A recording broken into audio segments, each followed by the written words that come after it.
Depuis le Moyen-Âge, où l'Audomarois était une région fort humide dans les Hauts-de-France, on la devine encore, cette créature légendaire locale. En se promenant au fil de l'eau, on peut encore sentir sa pesante présence parmi le chant des grenouilles.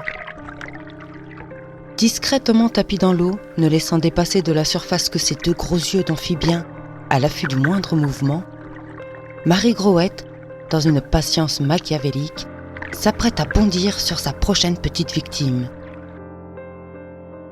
Brandissant son grouet, une fourche à 3 ou 4 dents recourbées qui servait à récolter les pommes de terre, elle saisira, dans un effroyable cri de vengeance à glacer le sang, l'enfant qui aura eu le malheur de s'approcher trop près de l'eau, dont le destin tragique sera d'être emporté à tout jamais dans sa grotte faite de vases et de roseaux.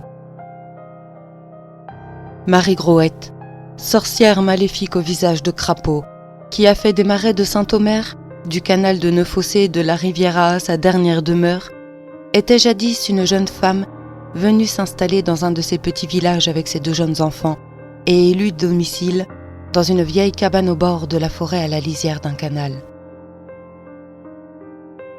Elle menait une vie plutôt paisible et tranquille, se contentant de ramasser du bois pour se réchauffer ou de récolter les pommes de terre qu'elle avait cultivées dans son jardin.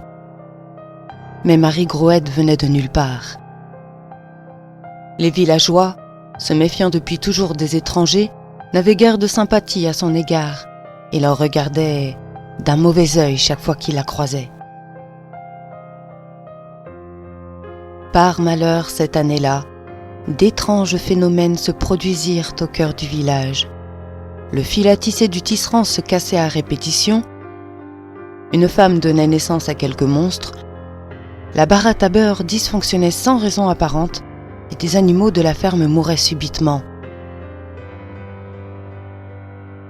Mais ce qui terrifiait davantage les villageois, c'était le murmure spectral dans lequel s'envolaient les draps blancs, légers tels des fantômes, mystérieusement détachés du fil à linge. Paniqués par leur superstition, les villageois décidèrent d'en finir une fois pour toutes avec ces diableries. En échange de quelques écus, ils chargèrent un mendiant d'aller brûler la maison de l'étrangère, convaincus que les malheurs qui se produisaient depuis son arrivée ne pouvaient être provoqués que par sa présence. Profitant qu'elle soit partie chercher du bois au cœur de la forêt, le mendiant s'approcha discrètement de la cabane et de sa torche enflammée y mit le feu. La cabane s'enflamma instantanément tel un fagot de paille, se faisant dévorer par le brasier ardent. Impressionné par l'ampleur de celui-ci, le mendiant prit la fuite dans une course peu assurée, trébuchant parfois sur de gros cailloux. À son retour, au bout du chemin, la pauvre femme écarquilla les yeux de terreur en apercevant sa maison avalée par les flammes. Elle jeta subitement son chargement de bois et, le cœur battant à tout rompre, courut le plus vite possible jusqu'à sa maison. Mais la putride odeur de chair calcinée, mêlée à celle du bois en cendres, lui confirma ses pires craintes.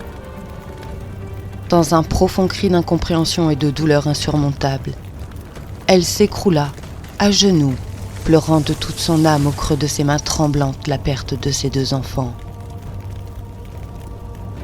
Anéantie, hagarde, elle se releva chancelante et resta de longues minutes, de son regard mort, à fixer les restes de sa vie disparaître à jamais.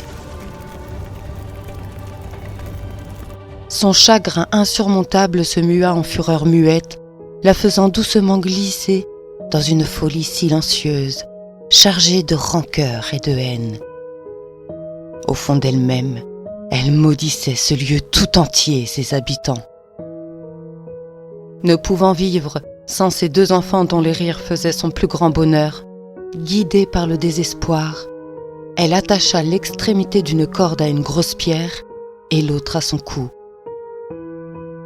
Ses enfants accompagnant ses dernières pensées, dans d'ultimes sanglots étouffés, elle s'avança dans l'eau, se promettant avant de se noyer de faire exploser la puissance de sa vengeance sur tous les enfants turbulents ou trop imprudents qui oserait trop près s'approcher de sa dernière demeure.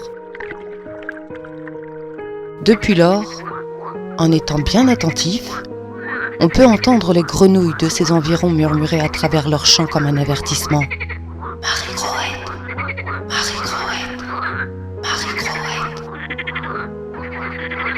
Marie Croette saura-t-elle un jour soulager sa douleur d'avoir perdu ses 2 enfants par la cruauté injustifiée des hommes? Prenez garde lorsque vous vous trouverez sur son domaine. Marie Croette n'est peut-être pas loin.